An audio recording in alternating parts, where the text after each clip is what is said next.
peut être une anomalie naturelle, car il m'arrive aussi parfois de manquer de sommeil la nuit. Seulement que là, c'est souvent pour un besoin particulier que seul mon compagnon parvient à assouvir. Il aurait juste fallu me réveiller 13 heures si c'était pour la dernière raison.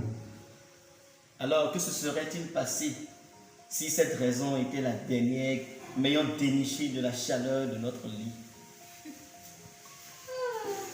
C'est avec une délicatesse et une hardiesse dont je connais à moi seul le secret que je t'aurais connu. La prétention n'a toujours été que pour les tonneaux vides. La déception a toujours été le bout du tunnel, quand les promesses vous font saliver déjà de trop.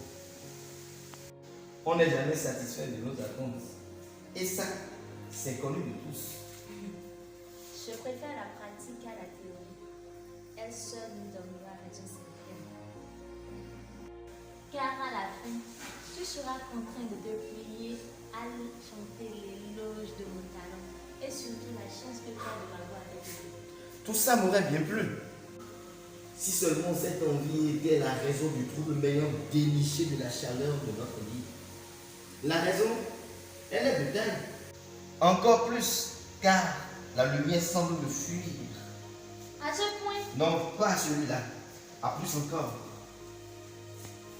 Lola, avant d'être père d'une multitude, tu es d'abord mien, car tu m'as choisi et tu m'as donné l'anneau de confiance et d'amour. Avant d'être président en chair, tu m'es d'abord cher, car tu m'as choisi pour être ton compagnon à vie. Je suis bien faible en devinette et ça tu le sais. J'avoue que le bout du tunnel de ton analyse met encore d'un trouble sans pareil. Mais je te remercie néanmoins de ta sollicitude. Lola, on est ensemble, on se complète. Tu sais, ton prestige passera, ton honneur passera, ta charge et tout ce qui l'entraîne de positif comme de négatif passera. Mais Est-ce que le Covid passera aussi? Est-ce que cet héritage à nous légué par un Toubab passera aussi? Ou à petit coup mon peuple se décimera, du moins une bonne partie? Évidemment, l'on attend une réaction salvifique du président Messi qui barricaderait la route à ce mal funeste qui s'en va galopant dans nos contrées. Encore que le mal qui menace face à tout ce qu'il entraîne est un moindre pour un pays en perpétuelle voie de développement.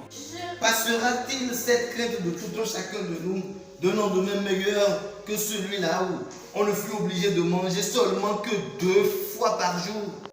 Car, monsieur le président, après s'être gavé d'une bonne cuisse de dinde arrosée à la fiole du pape, a décrété un confinement général dont tous nous suffocons financièrement déjà. Se disent-ils sûrement?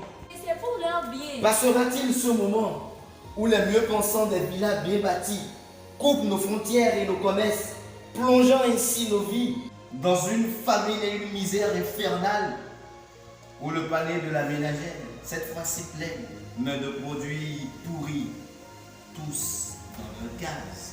Ce sont des gestes barrières et c'est pour leur bien. C'est sûrement pour leur bien qu'au Conseil des ministres, il m'a été confié de leur mentir effrontément et défier le divin en appelant presque à l'abondance du mal pour renflouer les caisses de l'État avec la politique de la main tendue vers l'autre mec à fustiger à lui chaque cas. Encore faudrait-il savoir de quelle caisse mes collaborateurs se préoccupent-ils. Est-ce celle de l'État ou celle à eux coup par le tailleur de leurs pantalons? Ça, c'est bien une question d'État. Rien n'est celle qui me taraude l'esprit actuellement.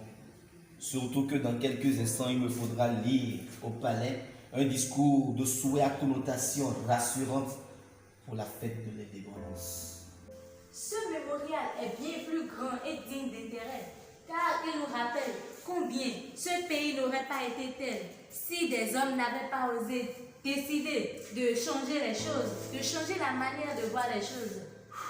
En effet, le ministre chargé des discours et de l'image présidentielle de ma personne n'a sûrement pas manqué de le mentionner dans mon allocution étalée. La bonne question est plutôt, qu'aurions-nous faire à leur place? Tu ne penses pas? Laisser faire? Nous taire? Rester vautrés dans notre titre? Chiche le patrimoine de nos pères?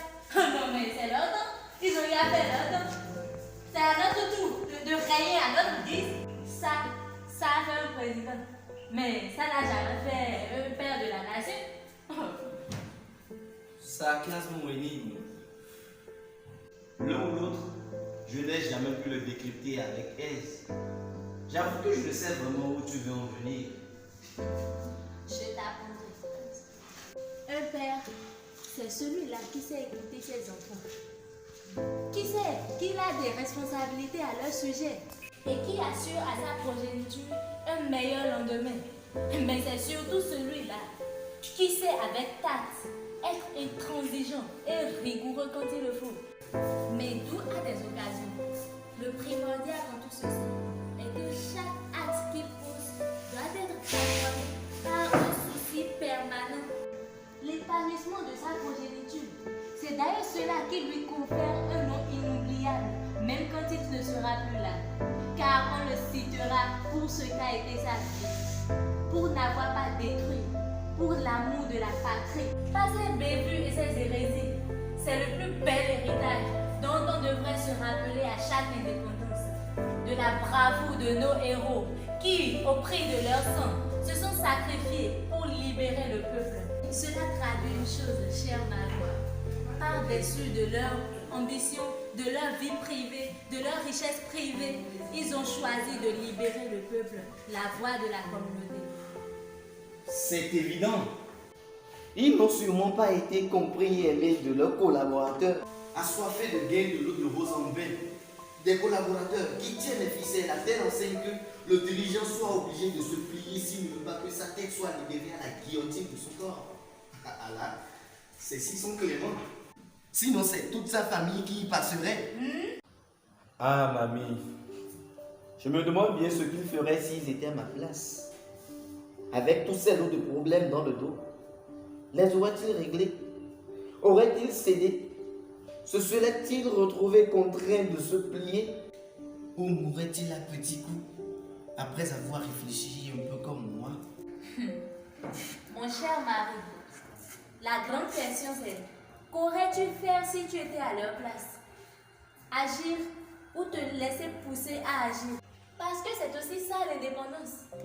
Tel un anniversaire, c'est gagner encore plus un degré de conscience capable de penser pour une multitude. Et lorsque le bonheur de cette multitude est en péril, il faudrait laisser parler la voix du cœur et trouver le juste équilibre entre ce qu'attend de soi son peuple et ses collaborateurs. Quitte à mourir, nous mourrons martyrs et non fossoyeurs. Qu'aurais-tu fait à leur place? Il te faudra juste actualiser la réponse et tu auras la clé. Waouh, je suis bluffé. Qui dit que célibataire réfléchissait et trouverait aussi rapidement de ses réponses? Il en trouverait sans doute, mais pas celle que vous offre la compagne d'une bonne femme. Nul. Tu devrais prendre ma place et moi la tienne. Mon cher époux, ça n'a pas changé. Derrière chaque grand homme se cache toujours une dame qui discrètement, mais sûrement, joue aussi sa partition. Mon cher mari, je ne suis pas là pour prendre ta place, mais pour te soutenir. Faudrait que toutes les femmes le comprennent aussi. C'est aussi ça l'indépendance. Oh, je ne te remercierai jamais pour ça. Le fait que tu sois chaque jour à mes côtés, à être en même temps mon côté perdu me retrouver. Le fait que tu sois là tous les jours pour supporter mes caprices, c'est être en même temps ma lanterne toutes les fois que j'en ai besoin. Nous, hommes, on devrait se le rappeler souvent. Le développement passe par chacun. Ça, c'est aussi l'indépendance. Merci d'être ce corps qui me soutient toutes les fois. Mais à bien y penser, il est devenu la seconde raison de mon insomnie. Mon cher mari, le jour est déjà là. Un jour digne pour Monsieur le Président, pas pour l'homme au foyer.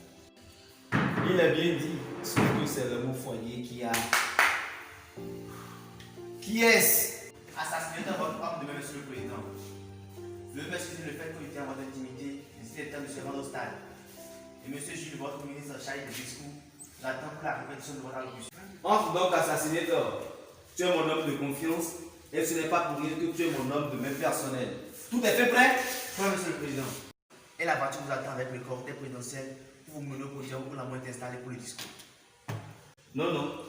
Je préfère que vous me déposiez seul dans ma voiture, à un endroit non loin du stade. Le reste du trajet, je le ferai à pied pour témoigner à mon peuple de la proximité auprès de lui en ce temps de crise que tous nous traversons, tout en respectant les gestes barrières. Mais monsieur le président, le salabre du monde, certes, ce n'est pas très galant et honorifique pour l'homme de votre défense là. Vous risquez d'en choquer plus d'un. Et j'assume, j'emporte la charge de l'assassinateur. Pourquoi de votre décision dans la défense là? Vous risquez d'en choquer plus d'un. Et vos ministres? C'est l'indépendance, assassinateur. C'est l'éveil des intellectuels pensants, intelligents et non plus tarés. Ah, en passant, mon costume est fait bon, n'est-ce pas? Oui, monsieur le président. Toutefois, c'est une politique à mal de Paris. Le cible va mener en personne afin de. Parfait, assassinateur. Tu peux le garder. Je préfère porter le bomba que m'a offert le batailleur à la veille de mon investiture. Ça sent de la chaleur de chez nous. Ah, pour une telle idée. Nous,